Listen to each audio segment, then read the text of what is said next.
What's up, soldiers? Chris here, caribbeanpot.com. I know I promised you guys the corn pie recipe.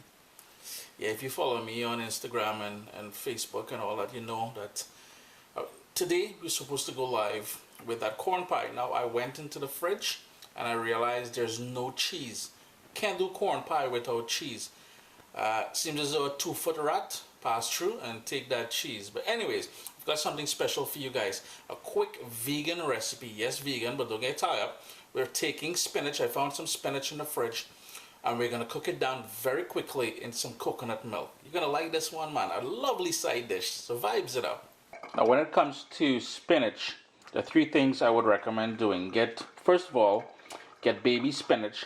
2, try to wash it as best as you can and allow it to drain, and that is exactly what I'm doing here. And third, probably the most important one, if you can't afford it, please get the organic one. I find that with the amount of pesticides and everything used in vegetable gardening these days, I find that spinach is one of those things that picks it up quite a bit, and it's very hard to wash all that stuff that's usually coated on the outside when it's not organic.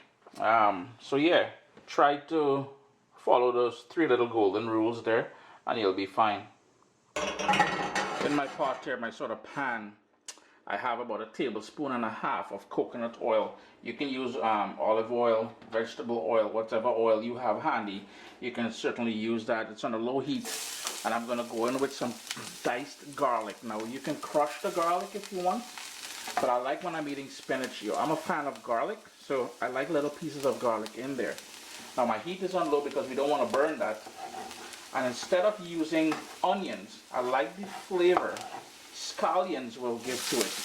So we get that sort of onion flavor as well as the freshness of that scallion. And I'm going to go in with 1 bird's eye chili, or 1 bird pepper as we call it in the Caribbean, whole, because I don't want to break it. If I break it, it means it's going to release all that heat. So I'm just going to give that a quick stir. And it seems earlier I was playing around with black pepper, and a black pepper corn found its way in there. So on that low heat, and I'm going to go in with some black pepper at this point as well.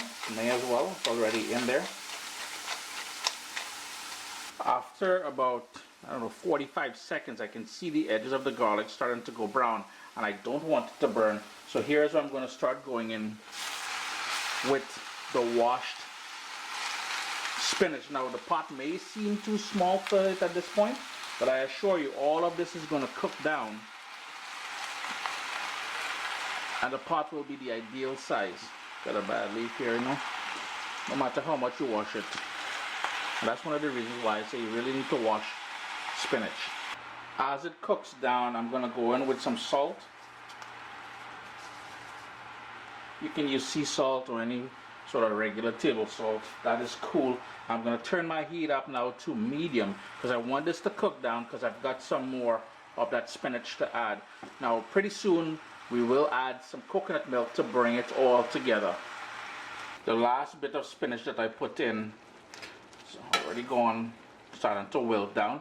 And believe me or not, I used 1 pound of spinach, and you can see how it's really cooking down.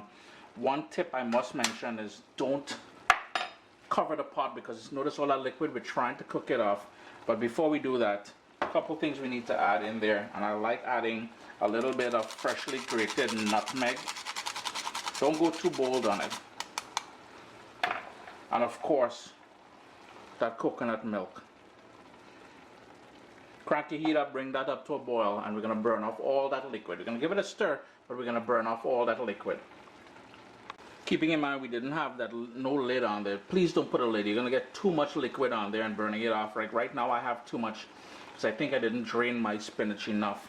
But if you wanted to put some slices of okra or okra in there, that would be wicked. Usually I do that as well. And the other thing is, sometimes I'm not sure if it happens to you, but when you eat spinach, you get a sort of an itch in the back of your throat. What I would recommend doing is, when it's all done, squeezing a tiny bit of lemon juice or lime juice in there, and it will help. But we're going to continue cooking this down until all that liquid is gone. Quickly show you guys, see there's still quite a bit of liquid because we added that coconut milk in there as well. It took about 7 minutes or so, and I know some of you may think, well, that's overcooking the spinach, Chris. Well, at the end of the day, I'm eating this, so this is how I like it, you know. You guys can certainly tailor it to how you guys like your spinach. But it took about 7 minutes. Most of that water, the liquid, was a combination of the liquid which was sprouted from the spinach, as well as that coconut milk that we put in there. It's almost all gone. I'm going to turn my stove off because I will allow the residual heat on the stove to take care of things. Be mindful not to break that beast there. If you break it, it will release that heat. If you want that heat, you can certainly do that. Two things you can add in here. If you got some cherry tomatoes, you can go in with some cherry tomatoes. And if you got some cashew nuts, you can also go in with some cashew nuts. Just play around with it a little bit. Chris here, caribbeanpot.com. Recipe took longer than I expected, but thanks for joining me. Remember to hit that thumbs up, subscribe below, and if you leave comments, I try to answer them within the first 24 hours of the video going live. Thank you so much, guys.